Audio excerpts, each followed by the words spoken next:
everybody, it's Matt back with the Jolly Scholar here in Cleveland, Ohio at Case Western Reserve University, and we're going to show you today how to make back ribs, how we serve them in the restaurant here every day, and how we use them and cook them out at barbecue competitions. So stay tuned and let us show you how we make our ribs. Alright, so let's get you started with how we're going to prepare these ribs today. Again, you can find these recipes at thejollyScholar.com or on Facebook or on our YouTube channel. So first of all, we're going to go on with our marinade. You can sit this in there for a couple hours, or you can just kind of slather with it. And what it's got in there, I'll just give you a few of the recipes, and I'll give you a great alternate so you don't have to chase it around the whole time. Is it's going to have some apple juice, it's going to have some pineapple juice, it's going to have fresh ginger, cilantro, it's going to have fresh pepper, fresh jalapeno, fresh garlic. I'm going to grind it all up. As crazy as it sounds, it's even got some ground up apple pie filling in it. And I'm going to flip it over. All ribs got membrane on it. You don't want it. It tastes like wax paper if you cook it. So you're going to want to peel that off. Put it over to the side, no good use for it. You're going to want to take this and just give it a nice coat. It helps hydrate the rub. Rubs are just a bunch of dried spices, so if you put dried spices on your meat, like we talked about in the rub segment, you're going to have the moisture come out of the meat. So instead of getting the moisture to get sucked out of the meat, we're going to have it try to suck out of, come out of this this marinade. So go over it real nice. It's nice. The flavor goes a little bit deeper if you're able to marinate it. If not, in a pinch, that's fine. Experiment with it. Add some sugar to it, so on and so forth, to kind of get what you want. A little bit of vinegar goes a long ways as well with pork. But make sure you get a good, nice coat. Kind of see the shine on it a little bit. Looks good. Next, I always like to start on the back. We're going to start with our rub. Same rub you can find on our YouTube channel or on thejollyScholar.com, on Facebook. You can find us in all those different ways, or you can swing by and say, hey Matt, what was that one thing? And we'll try to help you out with that. You don't have to go too crazy with it, but you do want to put a good coat on. You want to get all the bones, if nothing else, even though you don't need it at the top necessarily, it just looks nicer. So if you got friends over and you're going to do this much, put this much effort into it, might as well go all the way. Then what I like to do is I don't like to rub it around. You see people, they hear rub and think you got to rub, or just lightly pat, up and down. Don't pat and smear or anything like that. It starts to drag and put streaks in it. And this is what we do every day here at the restaurant and on the competition trail. And like I was mentioning before, I hate the thought of the rub pulling the moisture out of the meat.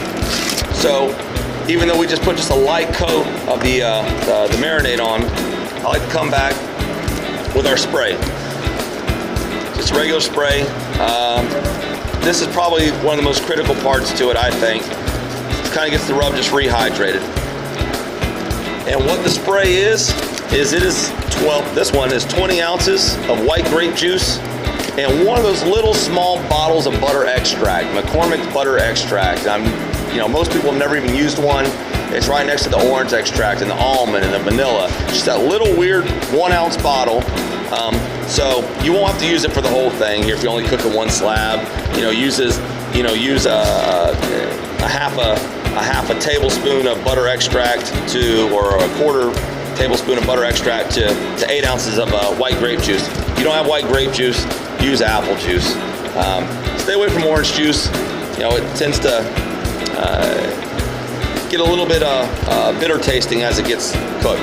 So we're going to flip it over now. That's the back. We're going to re-rub.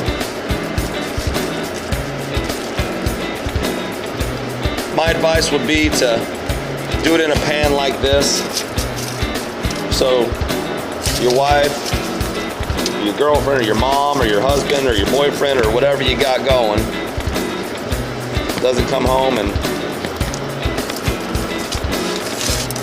tell you about all your inefficiencies.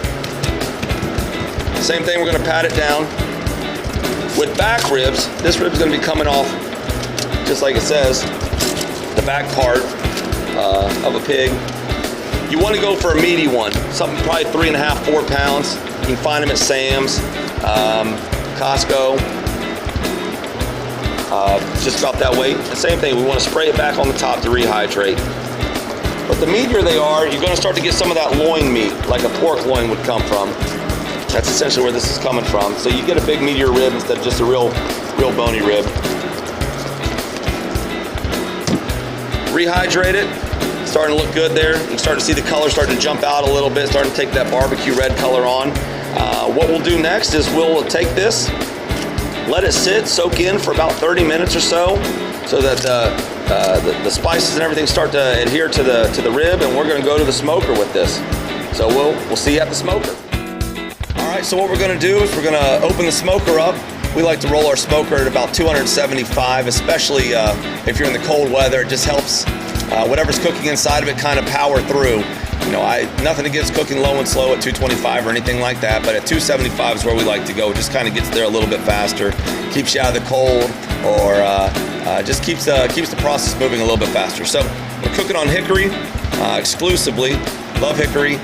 So we're going to cook on hickory. We're going to throw it on the smoker here. We're going to let it roll for about 2.5 hours to 3 hours, depending on the color. And we're going to spray it with that same mist every hour. So we'll see you here in about 2.5 hours when we go to put it in foil.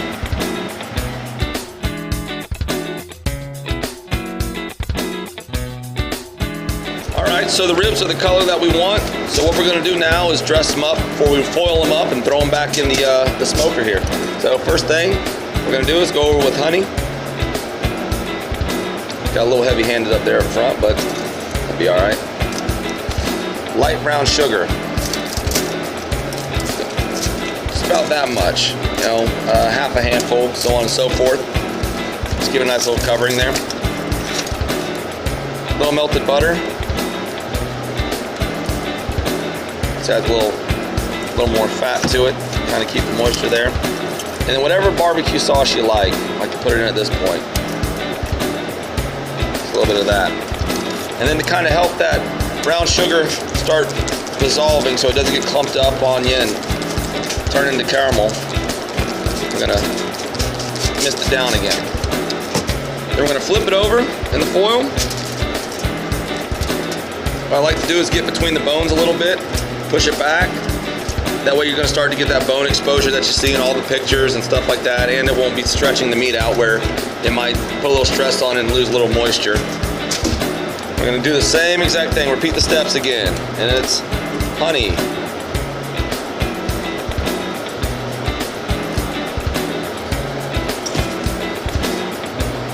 brown sugar,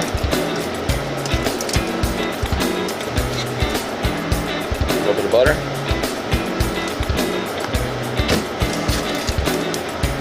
sauce,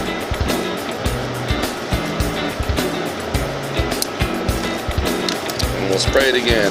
To spray again, you can remember, was the juice with the butter extract, so that will be it. We'll take it here. Foil, those pieces, meet them in the middle, roll them over and under, and then take the foil edges, clamp them up, and that is it. Take them, we'll go throw them back in the smoker, and we'll see them when they come out.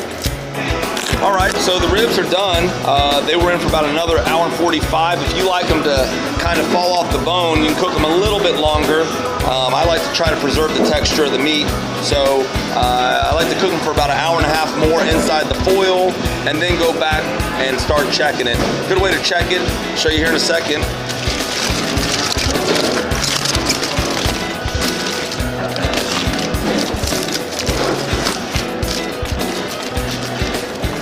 These are definitely gonna fall off the bone.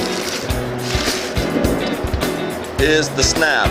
If that thing can turn in half and you know it's gonna fall apart, you are done. I like to get them a little bit before this, but I promise this will taste just fine. So what I'm gonna do here is I'm gonna roll them over on my cutting board, take some of our sauce. And I don't like them over sauce, but I do like sauce on them. That dry stuff down in Memphis is I think a little more tradition than the best stuff out there. And then we're covering them. I like to paint the bottoms, I like to paint the bones, I like to paint the whole thing, I like to make them shine. Again, if you're gonna do them for friends and neighbors, impress them. Make every single spot in between look good. And then this is where you're really gonna start to get that red barbecue shine really set on there. I'm gonna roll them over one more time. We're gonna paint them up again. Just go with your barbecue sauce over the top. And basically just coloring inside the lines here. Nothing fancy. Just getting it down in all the cracks and crevices with the brush. I use a silicone brush. It leaves a little less streaks. So you don't have to worry about the little hairs falling off and getting into any of your food. So same thing, just kind of paint them. A lot of times you can go back on the smoker here for another 10 or 15 minutes if you want to set the sauce. I think everybody here today is ready to eat, so we're gonna go. And that is our slab of ribs. I'm gonna turn them over here. Cut you one to try. And these are done. See how they snapped right there.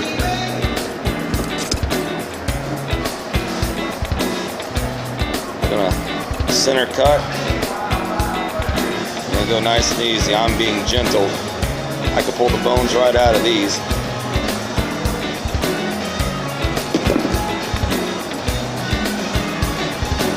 A nice, big, meaty rib right there. These are done. So, hope you enjoy them. Put a little more sauce on them on the side. Touch them up to give them that sheen, and they're ready to eat. Cut them all up, let them rest for 10 or 15 minutes coming out of the smoker, and they're perfect and ready to go.